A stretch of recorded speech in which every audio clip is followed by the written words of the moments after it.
Hello, everyone. Welcome to Science for Everyone with Tom Copeland. I'm Tom Copeland. Let's get down to business. So today we're talking about covalent bonds. Now, there's other types of bonds like hydrogen bonds, ionic bonds. We're not focusing on those. We're only focusing on covalent bonds. So what is a covalent bond? So first of all, we're only dealing with nonmetals. So the nonmetals I'm highlighting are all about right here. So we're only really dealing with these atoms that form covalent bonds. We're not dealing with any of the noble gases because they're already stable. So they're not going to be in a covalent bond even though they're a nonmetal. Now we can put an X over the metals because they're not involved in covalent bonds. Again, just a nonmetal. So we have these atoms here plus hydrogen.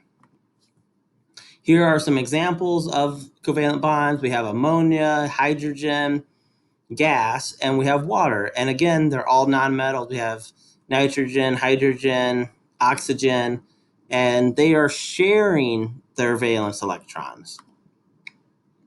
Okay, so why are they sharing their valence electrons? So sharing is caring. The atoms that form covalent bonds are all close to being stable already. So we talked about the Octet Rule, which is basically most atoms want 8 valence electrons besides hydrogen and some other smaller atoms. And then if they have 8 valence electrons, they're stable and they won't form compounds. So that's what we're looking for. We want these atoms to share their valence electrons in order to get to 8. They're not losing, they're not gaining. This is what happens with ionic bonds. And again, always covalent bonds are only with nonmetals, so let's not forget that. Okay, let's look at this first example. We have sad chlorine here. Another sad chlorine here, because chlorine is not stable yet. Each Cl has 7 valence electrons. Now they want to get to 8 in order to be stable, but they're already at 7. They're so close.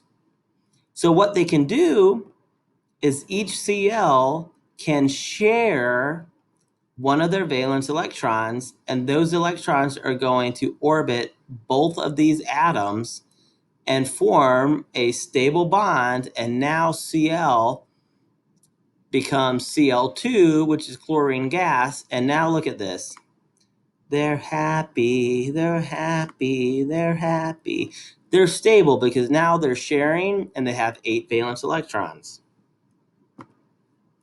Here's another great example, hydrogen. Since it's a small atom, they can only hold 2 valence electrons in their first energy level. So hydrogen is going to share with another hydrogen, and that becomes H2 gas. So again, they were unstable. If they're sharing a valence electron, they now have a stable amount of valence electrons. So again, the goal for most atoms is to get 8 valence electrons. So fluorine has 7, fluorine over here has 7. They're going to share and they become F2, fluorine gas, and now they're stable. Now, if we look at water, hydrogen has 1 valence electron, hydrogen here has 1 valence electron, oxygen has 6. So oxygen needs 2 more.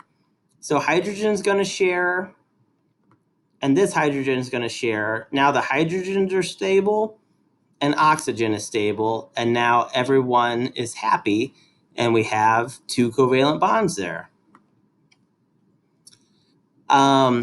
Another note is that with covalent bonds, we can form single, double, or even triple bonds. As far as we know, we don't have bonds that form 4 bonds, like carbon to carbon. There are scientists working on that, but that's really unstable. So I hope this has been a quick overview on what a covalent bond is. Enjoy.